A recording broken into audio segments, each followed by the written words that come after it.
Welcome to Lift Leadership Podcast with Bobby Alger. Each episode, Bobby will share insights and tips from his over 25 years of church leadership experience. For new episodes and more information, please visit crossroadswinchester.com. Welcome to this episode of Lift Leadership. It's been a while since I've been with you, been busy with other things, but I'm back. And today's topic is finding your calling so that you can help others find theirs. As I look at the topic of calling, really what I think about is what we were created to do. It's like innate within us. It seems natural, or it feels normal. And other people even recognize, like, wow, you were really created to do this. So that's what I'm really talking about when I talk about finding our calling.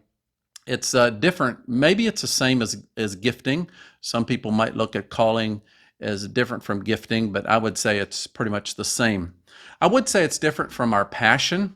For instance, I can go to a sports game and I can really cheer loudly and be passionate about it, but attending sports games and cheering loudly is not my calling. It might be how I express my passion, but it's not my calling. Mark Twain made this statement. He said that the two greatest days in your life is the day that you were born and the day that you discover why. That would be related to your calling. And so the first day obviously was probably a passive experience. So you were born. The second day, when you discover your calling, is going to take persistence. It's going to take self-discovery and others speaking into your life. Simon Sinek said it this way. He said that when you find your gift, or that after you find your gift, he said, then you're going to have to work hard at it. And then he said that you might find some luck and have some success. Well, I would put it differently, that you do have to find your gift and your calling. And it does take hard work at times, but it's more than just luck. It's really a product of discovering who you are and plowing through the tough times. And then as a result of that, you do have success. I want to identify your calling here and kind of help you if you're uncertain about what your calling exactly is. And I will say that your calling is how you identify yours is how you're going to help others identify theirs. So it's really the same process. It's just looking at it from a different lens. The first thing is to identify your calling is, what are you good at? I mean, what do you naturally, what brings you joy? What are the things that you do that it just comes naturally? That's really an indication of your calling. The second thing is, what do you continue to do even when it's hard? That would be another indication of what your calling is, because let's face it, there's things that we do, it gets tough, it gets difficult, it gets challenging. We have to persist through. Some things we just give up on and go try something else. But I really believe that when you find your calling, you're going to persist through the hard times.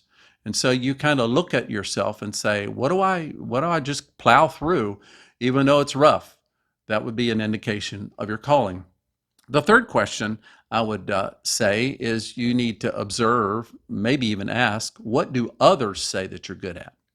So not just think what you're good at, what do others say that you're good at? And take some assessment from them, and that would be a pretty good indication of what your calling is.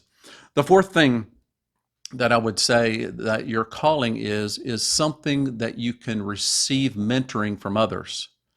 And you don't get offended and you don't get upset thinking they're critical. You actually say, wow, thank you for that information, that self-awareness, that tidbit of information. That really helped me to make me a better person. And so when there's a subject matter or an area that you actually feel like you want to be mentored by others, another indication that you've found your calling. And then a final question is the results. What are you expecting when you actually land or discover what your calling is? And one of the things that I want to talk about later in this podcast is just how much time it takes to really mature and refine our calling. It's one thing to identify it. It's another thing to have a mature calling. And as we're on the way, then we help others find their calling. Another thing I thought of is your calling is not your career. Now, some people would say they're one and the same, but actually, you can have different careers and have the same calling. I think of Michael Jordan. I mean, we think of him as the all-star elite basketball player. He's kind of the standard. But there was a period of time when he played baseball, and he was actually pretty good at it. And then he went back to basketball, and then he retired again, and then he went back to. He actually retired, I think, 3 times from basketball, and then one of those times, the first time, he played baseball. So he was just really an all-around career sports person. He had a gift to be in sports, and it wasn't necessarily just one game, even though he certainly did excel in basketball. I look over my life, and I've had really, if you look at it career-wise, 3 careers. I started out in manufacturing sales, and then I pastored, and then I picked up and I did a small business for a period of time. And now I'm back pastoring full time, even to the place that I'm giving oversight to other ministries that are starting to develop. And so each career was different in some ways, but yet my gifting or calling stayed the same all the way through. In other words, in all 3 different careers, so to speak, I pastored people, I solved problems, I shared vision, and I led people. And that's the consistent theme all the way through the different careers that I was in. I really stayed in the same calling. The other thing that happens is that sometimes our careers can frustrate our calling. In other words, we're in a career and we're so wrapped up in that, we know it's not our calling, but we don't have time to enter into our calling. What do we do then? Well, I think it's time to evaluate. And I have 3 questions here that if you're in that situation where you feel like that you can't enter in your calling because of the career that you're in, ask yourself this question: have I changed, or has the company changed? And I've had both happen to me. I've been in some situations where I've changed, I've grown, or just my development in my calling has kind of outgrown the career that I'm in. And then I've had the other thing happen. I've had the organization change that I didn't fit anymore. And so really you can look at it from 2 different angles about whether or not your career is hindering your calling. Another question that I would ask if I were in that situation is, in my present situation, are my boundaries too wide, or another way to say, are my margins too narrow? What do I mean? Meaning that today in time, everybody wants you to do more with less. Everybody wants you to put more on your plate than size plate you have. But I recognize that when you start doing that on a consistent basis, you're headed for burnout. You're headed for a career crash. And I've noticed that as I take on more, I have to delegate more. I have to move more off my plate in order to hold what is needed for my calling to be effective, not only for myself, but also for the ministry. Margins, definitely we need those in our life, and pay attention to whether or not we have enough. The third question I would ask if I would think that my career is hindering my calling is, if I were to change careers, could my calling be better utilized? Sometimes you can change careers and still just damper your calling. So there's another factor that's involved in changing careers, and that is sometimes that our careers actually finance our calling. And so you change careers because you want to go into your calling, and suddenly you realize, man, I don't have the finances that I need in order to sustain this calling. And so all of these are factors that you need to weigh in on time. I know a friend of mine that he was in so to speak, a very prestigious job. He was managing 200 engineers. He was an engineer himself, and he just felt like he wanted to start his own business, but he kind of resisted because obviously he was in this job where he was managing these 200 engineers. And so finally, after 2 years, he decided, okay, I'm going to start my own business. Well, the way it turned out, in the first year, he made 3 times the amount of money that he did in that previous organization, and he had a lot less headaches.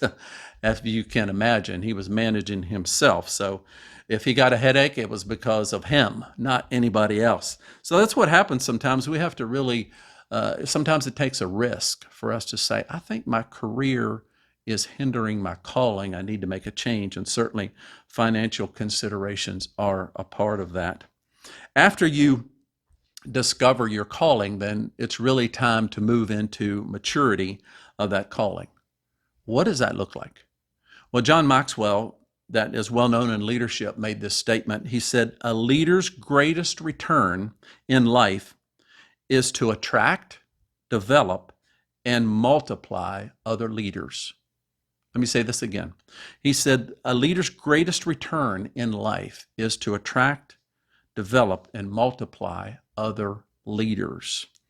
And I think that's an amazing statement, and one that I would latch onto and certainly have begun to practice in my life more intentionally than ever. I think of in the Bible where John the Baptist and Jesus, he understood clear his calling, that as he came onto the scene of what his calling was, he was clear that he must decrease and the ministry of Jesus must increase. And so that's exactly how it happened. He came with a message that he was to deliver, but he knew that when it was time for Jesus to come on the scene, that he had to phase out and Jesus had to phase in. And that's exactly how it happened. I find that helping others find their calling takes time, relationship, and trust.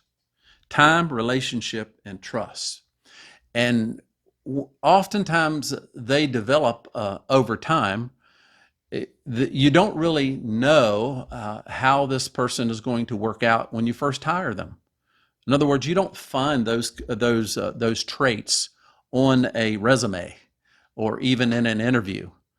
They really happen over time as you work together and you build trust. Now, as I mentioned, Jesus, he was the master at helping others find their calling. He brought 12 men around him and he said, this is what I'm going to do. I'm going to make your calling to become fishers of men. A lot of them were fishers of fish, but he said, I'm going to make you fishers of men. And so how did he do that? How did he pass this calling along to these 12 guys? Well, he did it in several ways. I'm just going to outline it. It's pretty simple if you think about it. The first thing is that Jesus did his calling and they watched. They just kind of stood around and observed. And as he practiced his calling, and he was very clear about what his calling was, they watched. And sometimes they didn't understand what he did or things that he taught what they meant. And they would talk about it. They would have a around the fire, bonfire, something, probably not a bonfire, but a ring of fire where they just talk about what Jesus said, so that he'd help them understand. They ask questions. So he started out doing it, and they watched. The next thing that happened, that of how Jesus helped them find their calling, was that he sent them out to do with authority what he had done. Now, he didn't send them out alone. He sent them out 2 by 2. So they had a buddy with them. And they went out and they did what he told them to do. And they had authority to do it. And this was just an amazing time, because as they went out, suddenly they had to realize they had to make decisions, and he wasn't there. But they gave him he had given them a clear assignment. And so they carried out that assignment with the best of their ability. Now, one of the things I've learned over the years is the difference between a person with ideas and a person with a calling. And I really didn't understand this when I started in leadership, because I would have people come and they would have great ideas. And I would get all fired up. I'm like, yeah, that's a great idea. Let's do it. And then I began to realize that the ideas person was expecting me to do their idea. And I had to wise up over the years to say, well, this is not how this works. If you have the ideas, then I'm assuming you have the calling. And yet they didn't understand that. I didn't understand that. It just kind of flopped for a while. But then I recognized the difference between a person that would come to me with a calling. And usually they start out the same. They have ideas. And yet the person with the calling, they just need permission and they go do it. They find the resources, they bust through the obstacles, they rally the people, and they just go for it. I mean, they don't need my help. They just needed permission to share and go do it. Where an ideas person comes around and all they do is talk about the next idea and the latest idea. But a person with calling, they get her done. And so I had to learn that over a period of time, the difference between just an ideas person and a person with a calling. Now, the third thing that Jesus did in helping his 12 find their calling is they went out and they actually experienced what he said would happen. That was exhilarating. They went out and they did what he said, and it happened. Now, the other factor is later on, like I would say, starting your calling is like relationships. Oftentimes, there's a honeymoon stage where everything goes right, and you never disagree, and things always work out, and it's like honeymoon period. But then there's a period of time in relationships and even marriage where you hit this place where things don't go well, and you don't get things worked out, and it feels like everybody's going to their own corner, and you're just there. There's nothing gelling anymore, and it gets hard. And Jesus' disciples encountered that at times. There was stuff that they thought they understood how to do and had the authority to do it, and it didn't work out. And they were pretty disillusioned. They had to come back again and get some help from him to make it through those hard times. And so, yeah, they went out and they began to experience what he said that they should do in order to fulfill their calling. And then the final thing they did, number 4, is they reported back what had happened. And that is such a glorious, great time to send people out and to do whatever you've called them to do, whether it's whether it's going out in the field or whether it's a job in the area of department that they work in or whatever assignment they have, to get reports back of how things worked and how things didn't work, and work through the problems and rejoice with things that worked well and also work out the problems that didn't. Now, here's another thing that I want you to be aware of. When you start mentoring others in their calling will probably be very similar to yours. And if you are not secure in your calling, you will get insecure when they start to develop theirs, because they will shine in ways that sometimes you haven't yet. They may even outshine you. And if you're not secure in your calling of what you've been called to do, even mentoring them, then you'll get jealous, you'll get intimidated, and you will I'm wondering if I'm the person to mentor them in their calling. That's just a revelation that you're not secure in yours, or maybe there's some maturing that needs to happen in yours. But as you are set in your calling and you begin to mentor others in theirs, you will rejoice that they are better than you, that they can communicate better, that they have a better handle on problems than what you have. You will rejoice because you are secure in yours and helping them then build their calling as well. Now, another thing that I recommend is that if you feel alone in leadership, my question is, why aren't you building a team around you? This is so critical. I tell my people all the time when they start a new ministry, build a team around you, because there's a time where something may happen that you might not show up. Don't cancel the meeting. Have somebody else that you have mentored to step right in behind you and carry on what you have had planned to do, but you couldn't be there for some reason. And I always tell my people to build a team around them. I've done this in ministry. I'm the primary pastor here at the church and do a lot of the preaching, but I have built, both of my associates are very capable preachers, and I look forward to listening to them preach. And I have a couple of elders besides them that can preach, and even some of our wives can preach. In other words, I don't want to be the only preacher here. I want to build a team around me of folks that are capable and moving and growing in their calling, so that we are a team together and not just dependent upon one person that is able to do their job as well. So my question to you, if you're feeling alone in leadership, are you building a team? And if not, why not? Look for people, again, that are similar to your gifting and begin to mentor them in their calling, and they will come forth. Here's Here's another growth point in mentoring, and that is that you always rise higher when you're around people that have that are stronger in their gifting than what you are. This is really something that happens in sports a lot. In other words, if I want to get better playing a sport, I need to play with people that are better than me. And then I will rise up to actually playing the game in a way versus playing with people that are not as good as me. Now, I might win all the time. Certainly that's the case if I'm playing with people that are less, but I won't get better in my skill and ability and calling and maturity if I'm always around people that have a less skill or less ability than me. I'm going to get around people that are doing it better than me, and that pulls me up. I remember in college, I started playing racquetball, and my roommate was a good racquetball player, and so he was better than me, and we played over the several years. Or actually, it was just a year that we were together, and but I started getting better, and I remember that I would get to that place where it was like the score's 21, the game was over, and we would get to ties, 18 and 18 and 19 and 19, and then I would always lose, and I thought, man, what is my problem?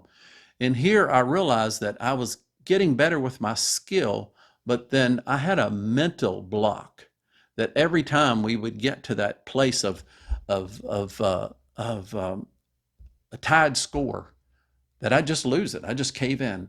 And I realized I had to move from this external skill that I was getting better to an internal understanding of keeping focus. And then I began to win and I began to get better. So there was things that I was growing in my skill, but I grew in that because he was better than I was.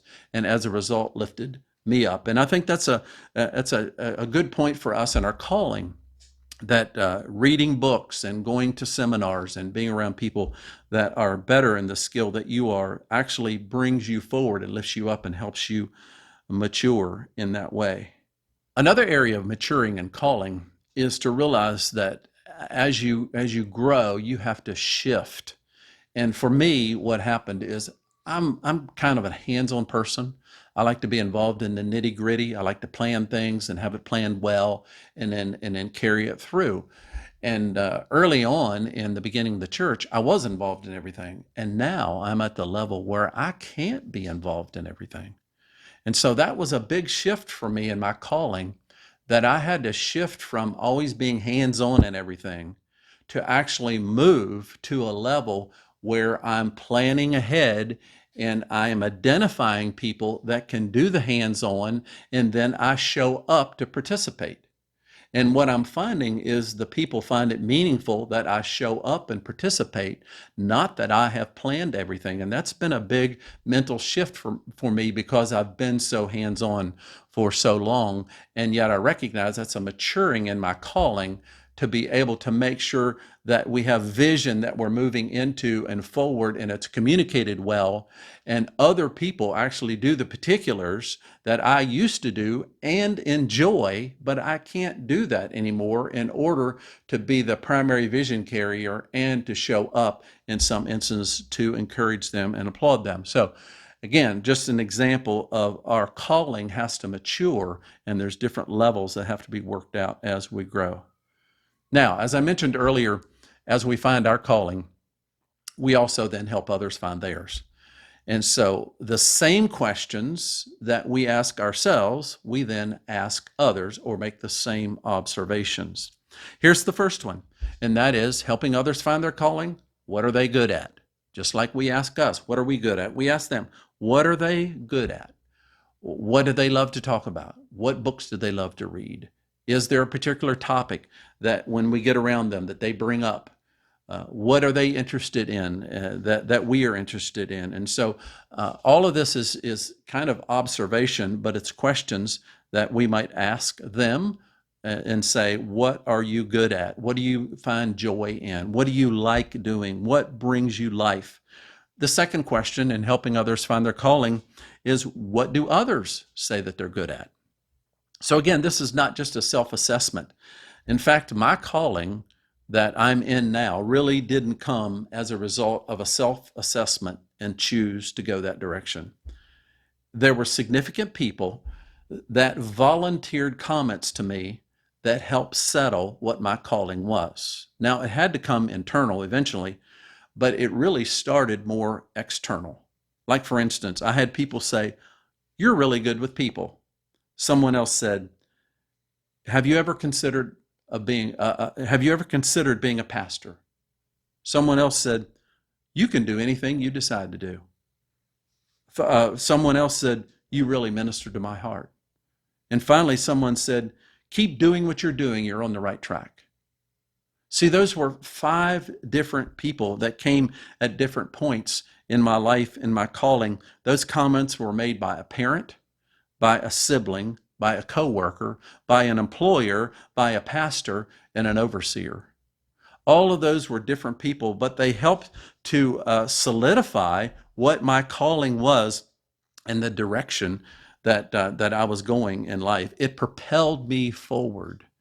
And so I think it's really key that we don't dismiss what others are saying about us. Not that that has to drive the bus, so to speak, but it is a component in us being secure in what our calling is. You know, I found it interesting. Even Jesus, who was very secure in his calling, asked his 12 guys, "Who do you say that I am?" So he even got input from his little band of brothers, so to speak, to say, "Who do you say that I am?" Well, it took them 3 tries to get it right, but at least they did get it right. The third thing about helping others find their calling is um, recognizing that they're going to face hard times. And how will they move through that? They'll face disappointing moments. They'll face self-doubt. They'll face criticism. They'll face comparison. All of these components come in at some point in time as we move through our calling and also as we help others through theirs. Yet as as I was at that juncture of having those different thoughts and questionings, that's when those other people spoke up and said things at just the right moment that propelled me forward in my calling rather than caused me to stop and not go forward. The fourth thing that I think in asking people how to move forward in their calling is, what are the results that they're expecting? That's really a key thing, because sometimes as you're in what you feel like is your calling in life, you expect to have results. And when those results don't come in the timetable that you think they should, or maybe they're just different than what you expected, it's really disappointing. And so as you help people move forward in what they are doing, you have to help them recognize that sometimes results don't come instantly. Sometimes it takes years. In fact, I've shared that my wife and I have similar gifting and leadership, but different gift mix in other ways. But really, we clashed. And I've said that it took us 15 years to figure out how to get a handle on how we work together as husband and wife in ministry. 15 years. Yeah, that's right. There were a lot of conversations. There were a lot of consultants. There were a lot of moments of like, what is this? What do we do? And during that time, it was very frustrating for me. I just wanted to quit. And yet that wasn't the answer, but that was kind of my cop out in my calling. And yet we made it through all those times, and now we have a good flow together. But it took a time for us to figure that out. And my point in saying this is, it doesn't happen instantly. It happens over a period of time, and we have to recognize that as we're mentoring others, it's going to take time for them, just like it took time for us. And so calling is really, it's shape, it emerges over time. It's not something that you just take a test and check a box and say, okay, that's good, I'm in. No, it grows and it emerges and it takes shape. And as others speak into it and we have disappointing times and we overcome, then we mature in the calling that we have in order for it to reach full maturity. The fifth thing that I think about in helping others find their calling is being able to wean them off of us so that they begin to have an inner strength that they can call on when they need to. If we program them when they get to the place in their calling that they always run back to us, or they get to a difficult, they always run back to us. They don't know what to do. They always run back to us. What we're doing is we're actually fostering a codependency.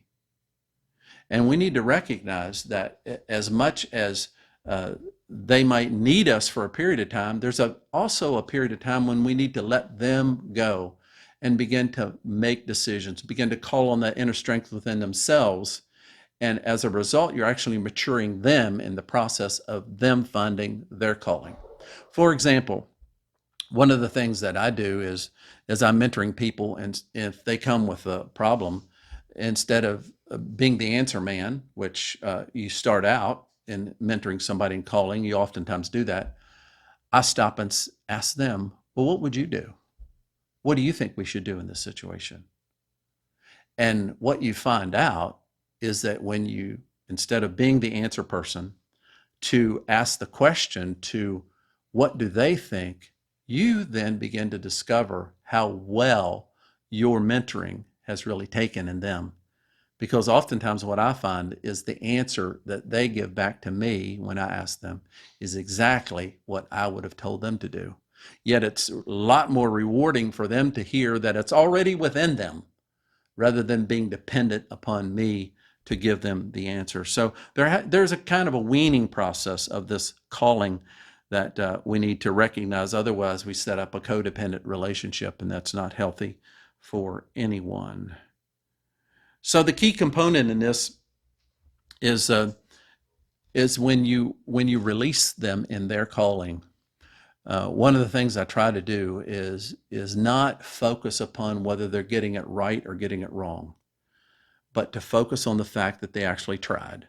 They stepped out. They did something that maybe they were uncomfortable with or had never done before, but at least they stepped out and did it. And I begin to focus on that rather than the fact of getting it right or wrong, because they've reached the maturity that they know if they hit it or missed it. We don't need to necessarily talk about that.